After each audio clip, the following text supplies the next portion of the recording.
आज पढ़ेंगे हम बीएससी पार्ट थर्ड के लिए paper first quantum mechanics and spectroscopy.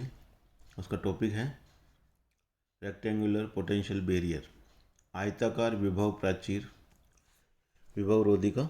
ये जो चित्र है आप देख रहे हैं, इसमें ये x इजिकल टू 0 और x इजिकल टू a पर विभव प्राचीर बनी हुई है। ठीक है, इसकी ऊंचाई ये v0 दे रखी है, यानी x इजिकल टू 0 पर पोटेंशियल एनर्जी अगर कण की v0 से अधिक होगी या कम होगी, ये दोनों केस हम पढ़ेंगे यहाँ पे। तो ये चित्र में 3 भाग बता रखे हैं आपको, रीजन फर्स्ट, रीजन सेकंड और रीजन थर्ड। तो मान लिया कि कोई भी m द्रव्यमान का जो कण है उसकी कुल ऊर्जा कितनी है, कैपिटल E। चित्र जो 12 दे रखा है उसके विभव क्षेत्र में वो गति करता है। इस प्रकार के विभव क्षेत्र में x इजिकल टू 0 से x इजिकल टू a तक विभव प्राचीर यानी विभव रोधिका पोटेंशियल बैरियर है, और इसे हम इस तरह से समीकरण से लिख सकते हैं। Vx का मान जो 0 होगा क्षेत्र फर्स्ट में, जब x लेस देन 0 है, Vx का मान होगा V0 जब वो x का मान 0 और a के मध्य है, जिसको हम सेकंड क्षेत्र से बता रहे हैं, और Vx इजिकल टू 0 जब x ग्रेटर देन a हो, यानी थर्ड रीजन के लिए। तो इस तरह से 3 क्षेत्र हमारे यहाँ हो गए। क्वांटम यांत्रिकी में क्योंकि एक विमीय कण काल आश्रित और काल अनाश्रित श्रोडिंगर समीकरण हम पढ़ चुके हैं। यहाँ पे हम एक विमीय काल अनाश्रित विभव क्षेत्र में कण की गति का वर्णन काल अनाश्रित श्रोडिंगर समीकरण द्वारा इस प्रकार कर सकते हैं। -h cross square upon 2m d2 psi by D X square plus v psi equal to capital E, जहाँ v विभव है और E कैपिटल उसकी कुल ऊर्जा को व्यक्त करता है। इसको रीअरेंज करें तो इस तरह से आप लिख सकते हैं। ये समीकरण क्या बता रही है, जो m द्रव्यमान का कण है वो x इजिकल टू 0 से पहले यानी लेफ्ट हैंड साइड से वो राइट हैंड साइड की तरफ गति कर रहा है। तो x इजिकल टू 0 और x इजिकल टू a के मध्य जो ये विभव रोधिका है, इसको ये पार कर सकता है या नहीं कर सकता है, इसका पारगमन गुणांक और परावर्तन गुणांक हम यहाँ निकालेंगे। तो विभव प्राचीर के बाह्य क्षेत्रों में यानी x लेस देन 0 और x ग्रेटर देन a के लिए, क्योंकि हमने देखा v का मान 0 है, तो फर्स्ट तथा थर्ड क्षेत्रों के लिए श्रोडिंगर समीकरण को हम 3a के ये दोनों समीकरण के अनुसार लिख सकते हैं। इसमें तरंग फलन को साई फर्स्ट लिखा है और इसमें तीसरे वाले में साई थर्ड से लिखा है, और जहाँ पर k जो कांस्टेंट है उसका मान है √2me upon h cross. h cross का मतलब h अपॉन 2π। ठीक है, तो फर्स्ट तथा थर्ड क्षेत्र में जो 3a और 3b समीकरण है उनके हल हम 4a और 4b के द्वारा लिख सकते हैं। साई फर्स्ट पहले क्षेत्र में जो तरंग फलन आ रहा है उसको बता रहा है, और साई थर्ड जो थर्ड क्षेत्र है उसमें जो तरंग फलन आ रहा है, जैसा कि पहले हम करते हैं उसी के अनुसार ये लिखें। और यहाँ पे ये जो 4 नियतांक आ रहे हैं ABCD ये सेल्फ नियतांक हैं, जिनके मान परिसीमा तथा सातत्य बंधनों से ज्ञात किए जाते हैं। सर्वप्रथम यह मान रहे हैं कि कण बाईं ओर से विभव प्राचीर यानी रोधिका पर आपतित है, और क्षेत्र फर्स्ट में धनात्मक दिशा में गमन कर रही आपतित तरंग, जिसका आयाम हम कैपिटल A, तथा ऋणात्मक अक्ष दिशा में गमन रही परावर्तित तरंग का आयाम कैपिटल B, दोनों संभव है। लेकिन क्षेत्र थर्ड में पारगमित जो तरंग है वो केवल धनात्मक अक्ष दिशा में ही गमन करेगी, क्योंकि राइट हैंड साइड में कोई विभव रोधिका नहीं है, तो परावर्तित होकर लौट कर नहीं आएगी। तो वहाँ पे क्षेत्र थर्ड में Vx इजिकल टू 0 है और परावर्तन की कोई संभावना नहीं है, इसलिए D जो नियतांक है वो 0 होना चाहिए।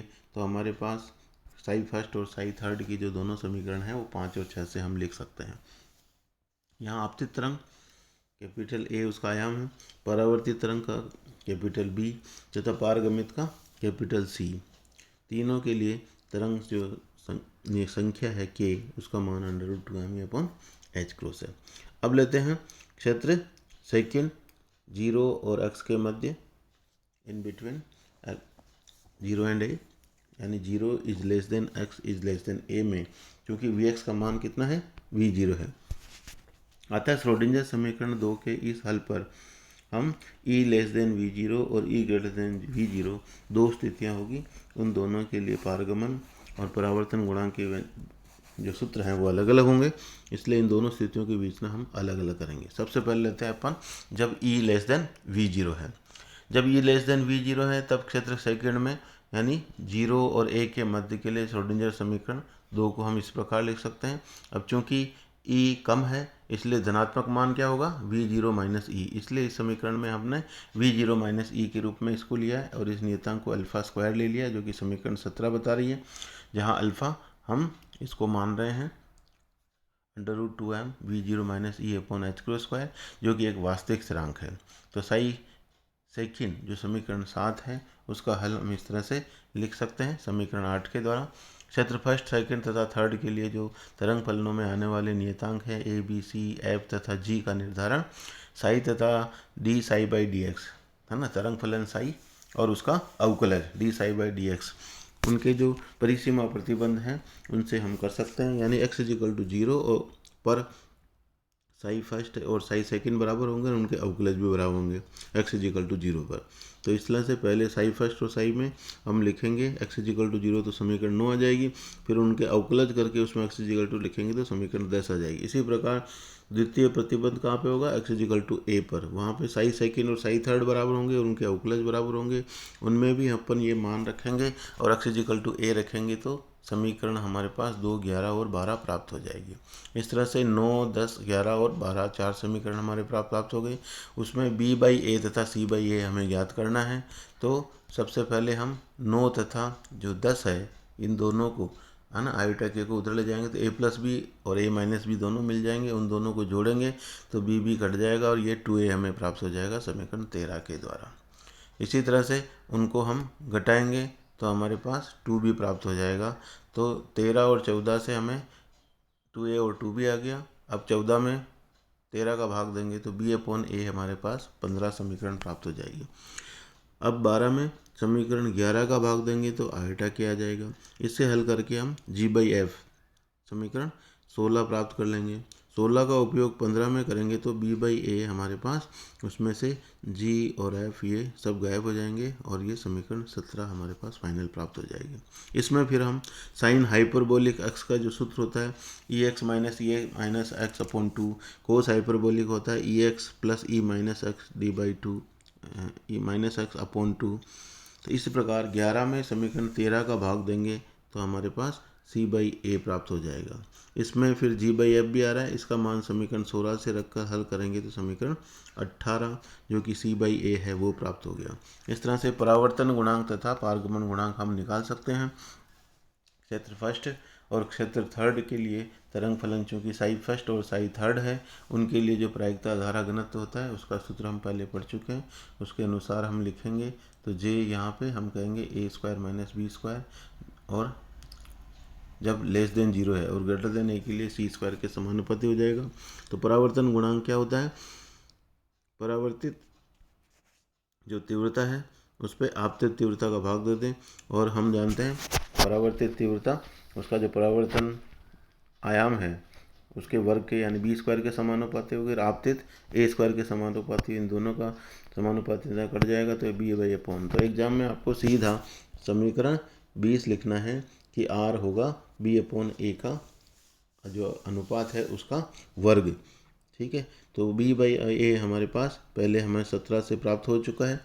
17 से हम जहाँ पे के स्क्वायर अल्फा स्क्वायर भी हमें पता था, और इस सूत्र का भी हम उपयोग करेंगे कि cos hyperbolic square alpha a equal to 1 plus sine hyperbolic alpha square के, इनका उपयोग करेंगे। तो इस तरह से आर का मान जो समीकरण 20 बी बाई ए है, बी बाई हमें पहले पता है, उसका मान यहाँ रखेंगे तो आर का मान हमें समीकरण 21 के द्वारा प्राप्त हो जाएगा।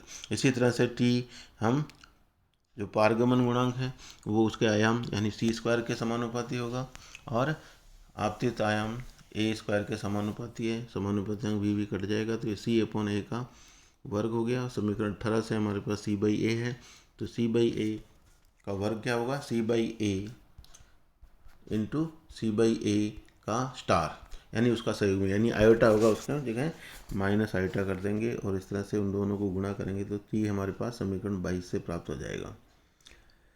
तो उपरोक्त परावर्तन गुणांक तथा पारगमन गुणांक से हम आसानी से सिद्ध कर सकते हैं कि उन दोनों का योग है जो एक होता है और वो प्रायिकता फ्लक्स है। इस तरह से हम कह सकते हैं कि संरक्षित रहता है।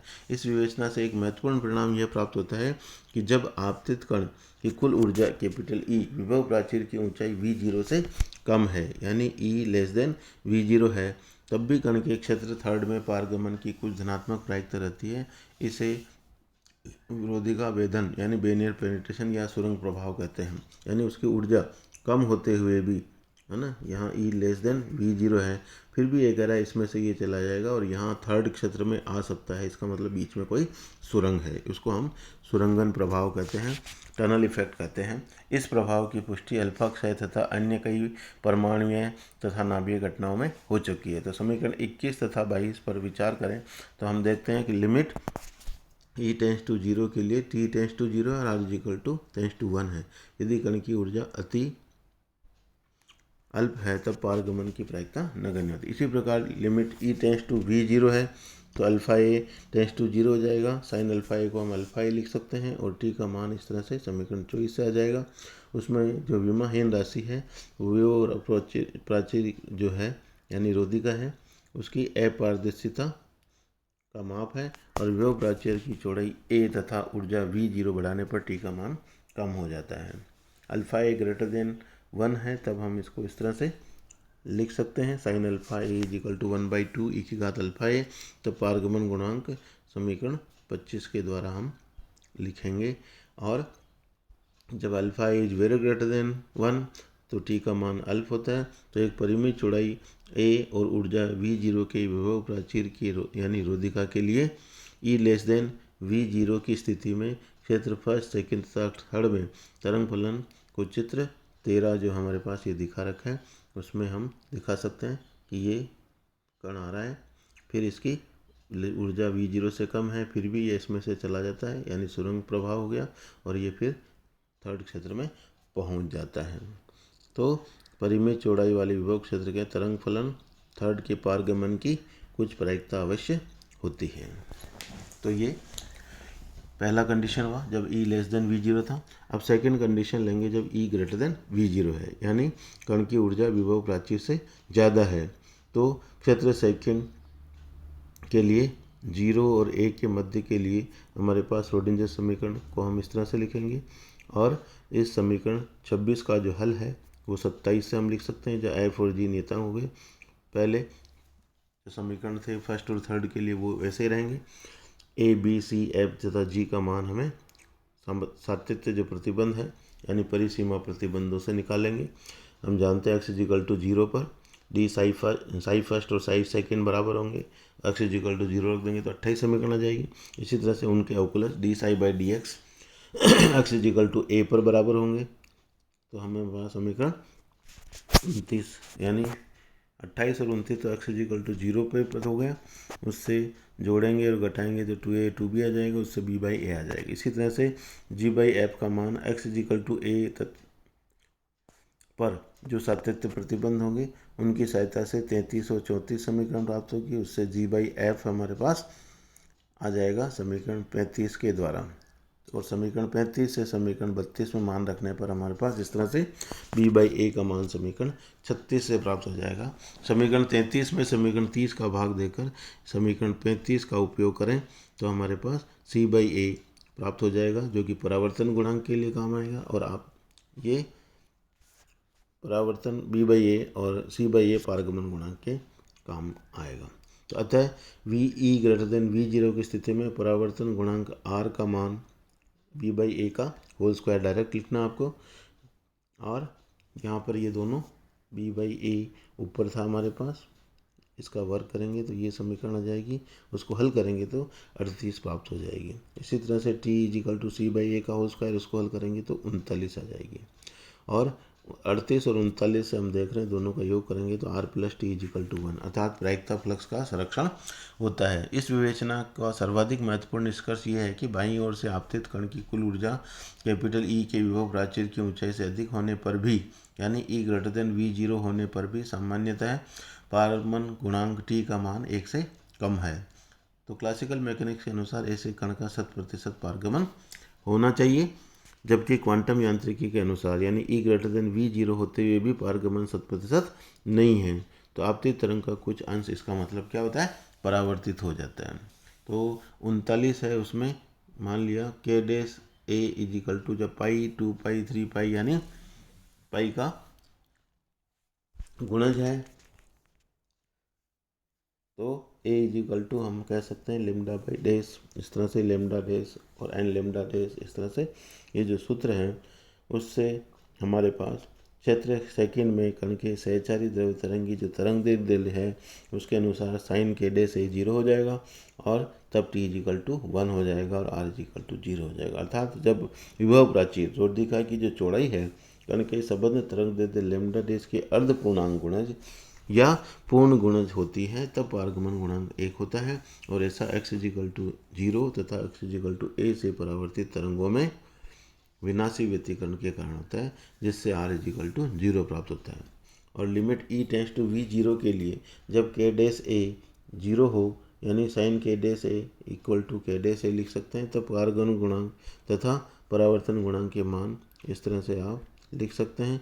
और जैसे जैसे कण की ऊर्जा E के मान में वृद्धि होती है, परावर्तन गुणांक R तथा पारगमन गुणांक T इस प्रकार दोलन करते हैं कि उनका कुल योग क्या रहे, 1 रहे, तथा E के बहुत अधिक मान के लिए T का मान 1 तथा R का मान 0 हो जाता है। इन निष्कर्षों को हम इस चित्र में बता रखे हैं। वाई एक्सिस पे R और T ले लिया, उसका E/V0 के साथ ग्राफ खींचेंगे तो ये डॉटेड वाली लाइन परावर्तन गुणांक के लिए बता रही है और ये वाली T के लिए बता रही है, और हम देख रहे हैं दोनों का योग जो है RT हुए 1 के बराबर होगा। तो जब ये अधिकतम है तब ये न्यूनतम होगा और ये न्यूनतम है तब वो अधिकतम हो जाएगा। इस तरह से आयताकार विभव प्राचीका रोधिका के लिए पारगमन गुणांक और परावर्तन गुणांक का अध्ययन हमने यहाँ किया, E < 0 और E > V0 दोनों के लिए। तो दोनों एग्जाम में दोनों एक साथ नहीं पूछते, या तो E < V0 के लिए पूछते हैं या E > V0 के लिए। आपको दोनों के लिए परावर्तन और पारगमन गुणांक के मान वहाँ निकालने होंगे और ग्राफ से उनको दर्शाना होगा। धन्यवाद।